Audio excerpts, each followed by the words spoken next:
So the last subject area to talk about within the theme of growth is environmental, and it's hard for me to underpin environmentals as a main thread. But the more I think about it, all of my landscape work that I have done is about being in an environment rather than environmental in the sense of saving the planet. So my work, which I produced in 2014, and was my graduating body of work and got me a 2-1, everyone. But grades aren't important, even though they are whilst you're in education. When you get out, they're not. What you make and what you do is what's important, and how you tell the stories you want to tell, and your visual ability to do that is what's the key here. It's called In the Company of an Invisible Man. Whilst I was at university in my first year, my father passed away of prostate cancer.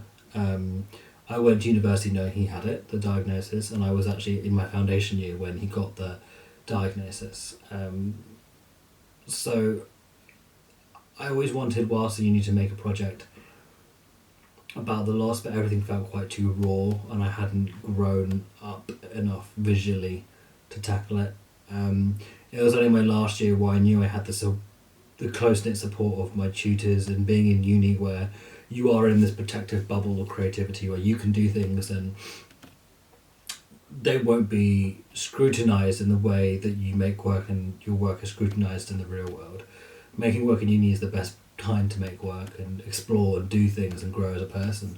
And I made the work then because I felt like it was time to do it then, and I felt like if I did it now and I'm not happy in it a few years' time, so what? I did it and I tried, and it was something that's of its time. So In the Company of Invisible Man follows the landscape and environment of where my dad's ashes are spread, and show where I had been looking for my father in familiar spaces in North Wales, where we spent a lot of childhood holidays together. A lot of all my fondest memories are up there. So it's search picking up like the breadcrumbs of a memory of somebody through the landscape, and trying to talk about permanence of life and death, and the fleetingness of moments and memories. There's archival imagery of myself as a kid, walking through the landscape, and running through the landscape, and sitting in the landscape and crying in the landscape. There's new images I've taken of me being physically in the landscape as well, standing next to things, my body and my head just in view. Really trying to show that a person was in this place, even though they're gone, part of them is still here. And it was a really difficult project to do. I went up with a friend and we spent 2 weeks in a caravan in the middle of the mountains, doing bonfires and barbecues and marshmallows and getting high and drinking. Because that was got me through a lot of it. Was trying to have some euphoria in between logging out your medium format camera, putting it down and with a tripod, and trying to visually articulate your grief. So the images aren't deliberately cheerful, but I think there's a thinking that goes on within them.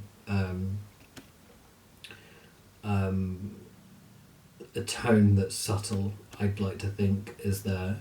There's images, for example, of a mountain where it was accidentally triple exposed, because it happens even when you're outside of uni and you're a student, like lens cap on the camera and exposing stuff by mistake, like it never goes away.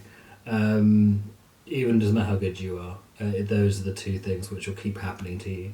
But luckily this one, when it did happen, I did a triple exposure where I managed to get the mountain to meet up perfectly in 3 lines into one point of the image, which when I look back, when I did it, I didn't think it was any good and it was a mistake. But then my cohort of students went, "Oh, don't you see? There's 3 kids in your family. Your dad's the mountain. It's all 3 of you. It's children trying to connect. It's the mountain lines connecting with one another." And it really made sense to me once I was told that. And that's certainly something that I've learned and grown from now, is that the ability to visually read, I've gotten a bit better. I would just create things that didn't look like an Alex Sloth picture. I was pissed off, and now I don't care if it looks like the best photograph ever taken. Like I did then, I kind of care more if it says and does something for me, and if it does and it makes me happy and I like the image, then that's the only person I'm really concerned on visually satisfying as myself. I don't need people to like my work or compliment me or say my work's good or tell me I'm a good photographer or that I'm doing stuff that's interesting or of any kind of value. I feel that you do things because you want to do them and you feel they have a value, and if you feel they've got a value and a story and a narrative there, then do it. If we spent all our time like I did at university worrying what people thought of my photographs, then we wouldn't make any.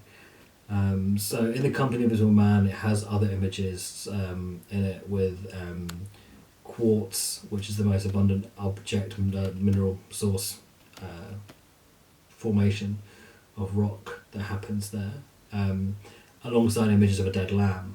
And the lamb more looks like a ragged doll just on the floor that's been cast away by a kid and forgotten, like left in the landscape. And there's very obvious narrative clues within the project that happen in the landscape and outside of that environment to be in the studio with boxes of my father's urn is there. And either side of the image comes first and after is more rocks found than where he spread his ashes, trying to convey that even though someone can pass away, they can still be there, and you can still create images with them in. They might not physically be in them, but you can still create an image which you feel they would like to see and would reflect them. And that's what I really wanted to do in the Company of Invisible Man.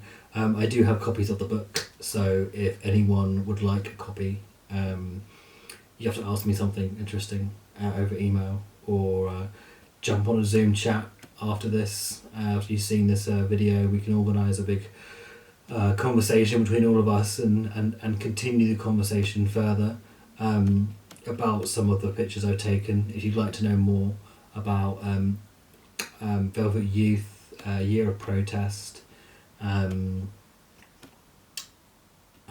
Queer Love, In the Company of an Invisible Man.